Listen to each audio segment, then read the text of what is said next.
Hello, sweet friends, and welcome back for another Read Aloud. Are you in for a treat today? So, I have pulled out this story. It is called The Rainbow Goblins. Do you see these guys in here? They are the goblins. And look at what they're doing to the rainbow. Do you think they're making the rainbow? Or are they taking it away? I have to tell you, the illustrations in this book are amazing. And when we get done reading this story, there's a part in the back that tells us about the man who painted these pictures.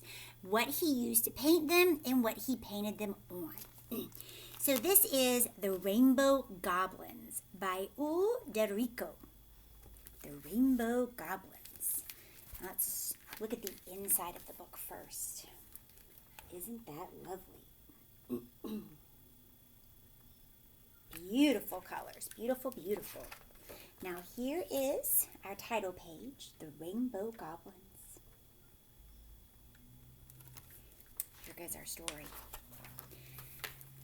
Once there was a land that lived in fear of 7 goblins.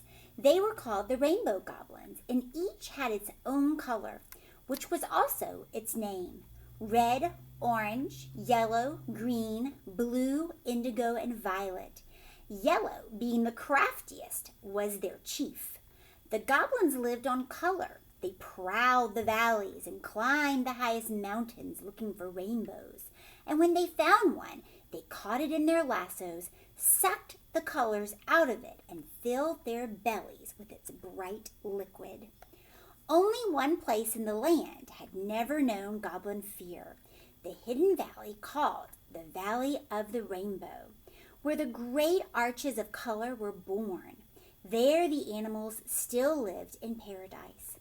But the Rainbow Goblins had heard tales of this valley, and their mouths watered whenever they thought of the feast that awaited them there. And so they gathered up their lassos and their pails and set off. With great effort, the goblins made their way over the jagged piles of rock that guarded the entrance. When the climbing became difficult, Yellow roared, "Don't lose heart, comrades. Think of the delicious colors ahead." Now look at that beautiful valley. So, are these goblins good goblins or bad goblins? What do they do to rainbows? All right, now, first I'm going to show you the wide view. Then I'm going to come in a little bit. There's your rainbow. Now, do you see the goblins over here traveling? Does that look like an easy travel for them or a hard travel? It's not easy, but they really want to get to the Valley of the Rainbow.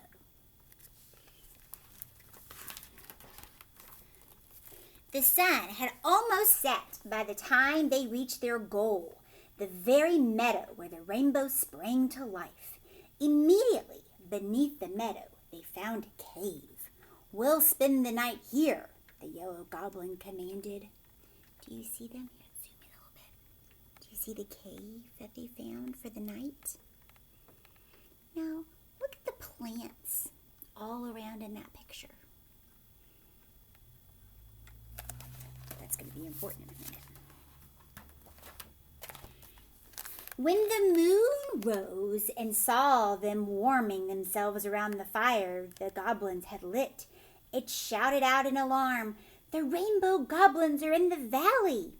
The trees and the bushes took up the cry, and the flowers and the grasses and the animals and the waters passed it on. And by midnight, the evil tidings had spread throughout the valley. So the moon saw them and let the trees and the flowers know, and they told the grasses and the flowers told the waters, and the waters traveled and told everything else in the valley that evil is afoot. The goblins have arrived. The goblins could hardly contain their excitement. "Soon all the colors of the rainbow will be ours," Yellow gloated. "We'll snatch it as it rises," said Green, "when the colors are still fresh and creamy." The blue goblin cackled. Look at the roots dangling from the walls. They're straining to hear our plans. A lot of good it will do them, or our friend the rainbow. He's like, do you see all the roots hanging from the ceiling of the cave? He's like, the plants are trying to listen, but it won't help. What are they going to do? Now think for a minute. What can the roots of the trees do if they're hearing this evil plan of the goblins stealing the color from the rainbow first thing in the morning? What can they do? Do you have any ideas? If you do, and someone else is next to you, can you whisper your idea really fast? If you don't, like I don't, have anyone next to me, you can whisper to the air or tell your hand. Shake it up and send it for someone to hear. Let's see what happens. Finally, exhausted by their scheming, the goblins fell asleep. Outside, the moon shone on the mirror-like surface of the water, and its magical light was reflected into the cave. Do you see the goblins sleeping by the fire? Look how beautiful it is outside the cave, and the roots hanging down. What are they going to do? Are you ready for this beautiful picture? Look at that. Then all 7 goblins had a wonderful dream. The same wonderful dream about the paradise of Rainbow Land, where all you had to do was lie on your back and open your mouth, and the most succulent colors dripped down your throat. The dream went on and on. The greedy goblins drank, and at dawn, just as their bellies were about to burst, they were awakened by a distant clap of thunder. So here's their dream. They're dreaming here that they just drink color all day long. Now, thunder. What does thunder mean? Right, usually it means a storm. In order to have a rainbow, you have to have sun and rain. The goblins sprang to their feet and rushed to the mouth of the cave. A storm! A storm! Red shouted. Look how the wind is driving it toward us, Orange cried. And all the goblins danced and pranced about in glee, for they knew that after the wildest morning thunderstorms comes the most beautiful rainbow. So there they are. They're super excited about the storm front that's coming in. Do you see their pails or buckets that they catch the color in and drink from? They're very excited. Yellow was so proud of his plan of attack that he went over it again while each goblin tested his lasso. Red, don't forget that you must seize the left flank, and I move in on the right. The Violet Goblin burst out excitedly.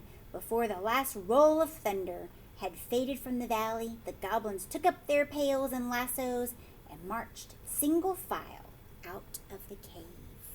So there they go. They're headed to wait. Now, if you know the colors of the rainbow, that is why red will be on one side or flank of the rainbow, violet will be on the other, and the rest will be in the middle because it's red, orange, yellow, green, blue, indigo, and violet. Oh my goodness, look. Our rainbow is starting to form. But do you see that the goblins are ready? The sight that greeted them when they reached the meadow took their breath away. The rising arch of the rainbow, so rich with color and promise, almost blinded them. Trembling with excitement, Yellow finally managed to give the signal to attack. Now, if you notice, it's very small, but do you see their lassos? They use those to catch the color and squeeze it out of the rainbow.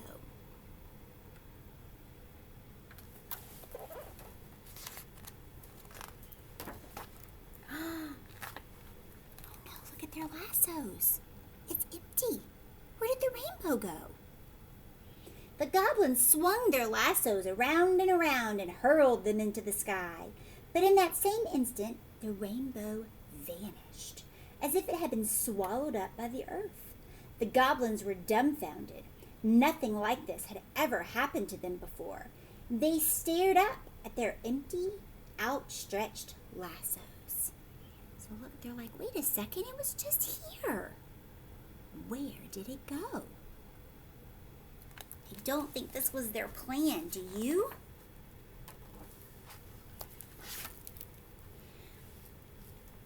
Which, a second later, snapped back to them, so their lassos were up and they came back right at them. Indigo wept, blue cursed, yellow stumbled, orange cried out, treachery! Violet tumbled to the grass, red raged, but the more they thrashed about, the more tangled up they became in their own lassos until they had snarled themselves into a grunting, groaning mass of goblins on the ground. So look, when their lassos came back to them, they started rolling around and they got all tangled up into a big ball of color goblins and lassos. Now they can't get untangled. As they lay there helplessly, a flood of color poured forth from all the flowers in the meadows. The flowers, screamed the blue goblin, the flowers! He had suddenly remembered the dangling roots he had made fun of in the cave. Through their roots, the flowers had heard the goblins' plans, and they had devised a counter plan to save the rainbow. The moment the attack was launched, the flowers had drained the colors of the rainbow into their petals. And as soon as the goblins became ensnarled in their own lassos, the petals had let loose the deluge. So the goblins drowned in the colors they had come to steal, and no one in the valley wept for them. So look, do you see how they're all tangled up? And it's like a swimming pool full of colors, except they can't get up and they can't go anywhere. They are drowning in the color of the rainbow. Now, they made fun of those roots and the flowers and the trees, and they said, what can they do? They were pretty smart, weren't they? So, yes, the goblins did die by drowning in the colors of the rainbow, but no one felt sorry for them because they were greedy, and now they were gone. The rainbow itself was reborn, more magnificent than ever. Out of gratitude, it lifted up the flowers that had saved it and transformed them into glittering dragonflies and butterflies and splendidly plumed birds. Isn't that beautiful? So the magic of the rainbow turned the helpful flowers into beautiful flying objects like dragonflies and birds and butterflies. Beautiful. It's the way of the rainbow saying, thank you for helping me. If you had not done this, the goblins would have drank all my color and I would have been gone forever. So look, here are the beautiful birds that the rainbow turned the flowers into. Can you see that? I get a little closer so you can get a good look at some of those birds. Aren't they beautiful?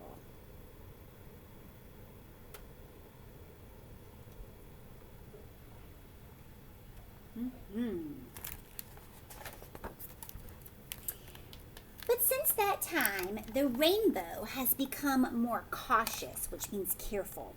Now, when it arches across the sky, it is careful not to touch the earth anywhere. No matter how you try to sneak up on it, you can never come to the place where it begins or ends. The rainbow says, you will never catch me because I no longer touch the ground. And that is the end of the Rainbow Goblins.